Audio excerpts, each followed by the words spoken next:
India was drastically changed when Indira Gandhi took office as the third Prime Minister. Indira is perceived as a strong and decisive leader whose legacies, both good and bad, live on in the hearts of Indian people. Like all good leaders, Indira Gandhi often gave speeches to her people. If she were still alive today, I imagine one of her speeches would go something like this. I, Indira Gandhi, address you, the people of India, to discuss my lasting legacy.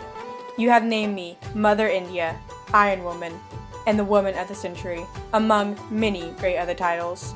And I know that as a leader, I have made some enemies, but I have also made some friends. I have always said my father was a statesman. I am a political woman. My father was a saint. I am not. I know some of you are not pleased with me or my choices, but understand that I have made these choices with the best intentions. I know I have a bad legacy, but I also have a good. But when I die, every drop of my blood will invigorate this nation.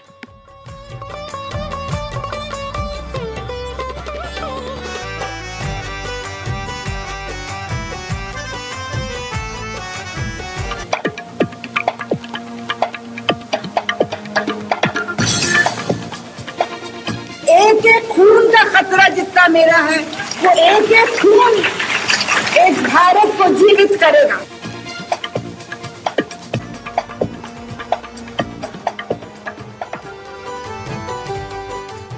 After Indira's predecessor died, Congress chose her as the new Prime Minister because they believed that she would be easily manipulated. Boy, were they in for a surprise when she got in power. She no sooner got in power in 1966 than she began firing and sacking and getting rid of the most powerful people in the Congress party.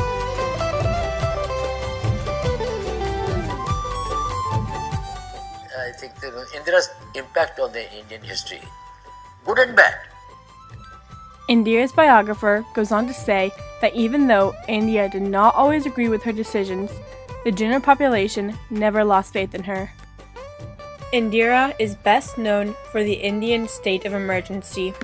The Indian emergency of 25th of June 1975 to the 21st of March in 1977 was a 21-month period when Indira Gandhi declared a state of emergency under Article 352 of the Constitution of India. This gave Indira the power to rule by decree, suspending elections and civil liberties. This brought a halt to any fundamental rights and legal remedies protected by the Constitution of the Republic of India. Indira Gandhi tried to defend the emergency on the grounds that she was trying to protect the state and the Indian people, but the state of emergency still faces immense criticism and is undoubtedly one of the most controversial periods of political history of independent India.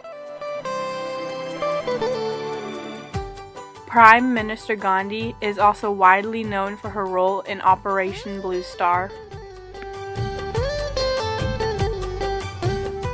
Operation Blue Star, or Gal Gorha, was a military operation to remove Sikh monks from the Golden Temple.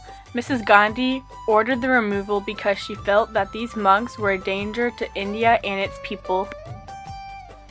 Operation Blue Star is the government's term, meaning that it was a necessary operation to recover arms from the Golden Temple, and that it was an unavoidable cleansing act of purification. Galhagara is how the Sheikhs of Punjab remember it. They remember it as aggression, massacre, and religious persecution, and the killing in Punjab of tens of thousands of Sheikhs. The reputation of a wise, skillful and courageous leader. But there was a ruthless, authoritarian streak in her, and the adulation she earned from millions brought her the hatred of many millions more. Her political career reached great heights and great depths, reflecting in the savagery of her battle with political opponents the enormity of India's domestic problems.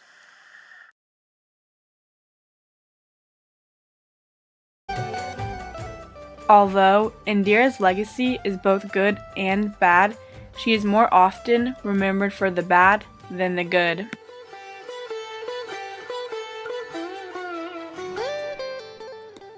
During her lifetime, Mrs. Gandhi promoted science and technology.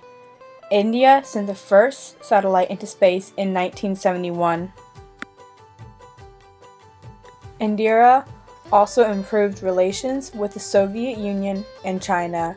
She started an abolish poverty campaign and a family planning program. After her mother's death, she acted as a hostess and a confidant to her father, meeting many world political leaders.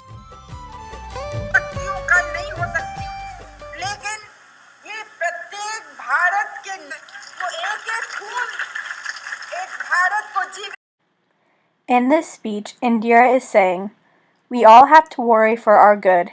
This is not just my responsibility. I am here today. I may not be tomorrow. This is the responsibility of every citizen of the country. I am not bothered if I will live. I have had a long life. I am proud that my entire life was spent in service to the nation. Till my last breath, I will serve, and when I die, every drop of my blood will spawn a new India, a stronger India."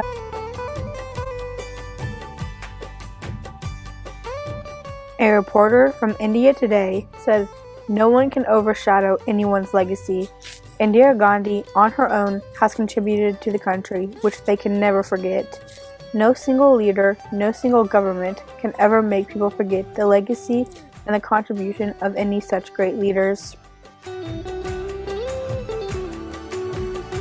Indira Gandhi's life abruptly ended on October 31st, 1984, when her Sikh bodyguards assassinated her near her home.